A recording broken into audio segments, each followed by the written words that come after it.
નથી જોતા જાત કે નથી જોતા પાત, નથી જોતા ધન કે નથી જોતા દોલત, એ તો બસ એક ભાવ જુએ હૃદયમાં ને ભક્તની ભક્તિમાં ખુદને અર્પણ કરે મહાદેવ. ગંગાને જટામાં સમાવે ને ચંદ્રને ભાલે સજાવે, સર્પને ગરામાં વીંટી વિષને ઘટ પીવે, કરશે ખરાબ કૃત્ય જાણીને પણ અસુરને ભક્ત માની વરદાન આપે ને ભક્તની ભક્તિમાં ખુદને અર્પણ કરે મહાદેવ. ન ચડાવો બીલીપત્ર કે ન ચડાવો જર, ન ચડાવો ધતુરાનું પાન કે ન કરો કોઈ અભિષેક, જો સમય નથી તો ના નમો કોઈ મંદિર, ના કરો કોઈ ધૂપ દીપ કે ધુમાડા, બસ એક સાચા ભાવ અને હૃદયથી કરો એમનું સ્મરણ, અને હોય ભક્તિ તો ભક્તની ભક્તિમાં ખુદને અર્પણ કરે મહાદેવ. હોય કોઈ પણ યુગ શિવની ભક્તિ કરી બધાએ, અલગ રૂપમાં અને અલગ સ્વરૂપમાં, અલગ રીતો અને અલગ રિવાજોમાં.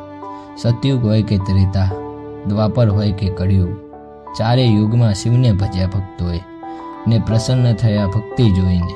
એટલે જ કહેવાય છે ભક્તની ભક્તિમાં ખુદને અર્પણ કરે મહાદેવ. શિવને માંસનો ભોગ આપે અને શિવ એને સ્વીકારે, અને પરીક્ષામાં ખુદની આંખો પણ શિવને અર્પણ કરે.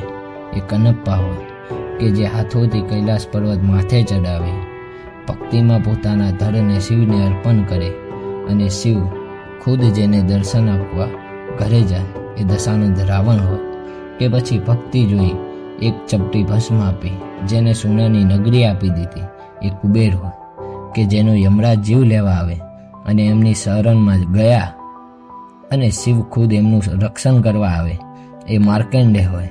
ભગવાન રામ હોય કે એમની પ્રતીક્ષામાં વર્ષો સુધી રાહ જુએ એ નંદી હોય.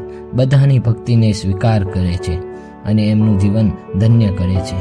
એટલે જ કહેવાય છે ભક્તની ભક્તિમાં ખુદને અર્પણ કરે મહાદેવ. કર્મ, ધર્મ, જ્ઞાન, અજ્ઞાન, સંસાર, અઘોર બધું જ શિવ, અને હું શિવનો દાસ. જાપ, પૂજા, વિધિ, સંસ્કાર કંઈ ન જાણું હું, બસ કરું સ્મરણ શિવનું, શિવ સ્વીકારે સ્મરણ મારું. નથી જાણતો ભક્તિની વ્યાખ્યા તો પણ સાથ આપે શિવ મારો. એટલે જ બસ દિલમાંથી અવાજ આવે છે એક જ, ભક્તની ભક્તિમાં ખુદને અર્પણ કરે મહાદેવ.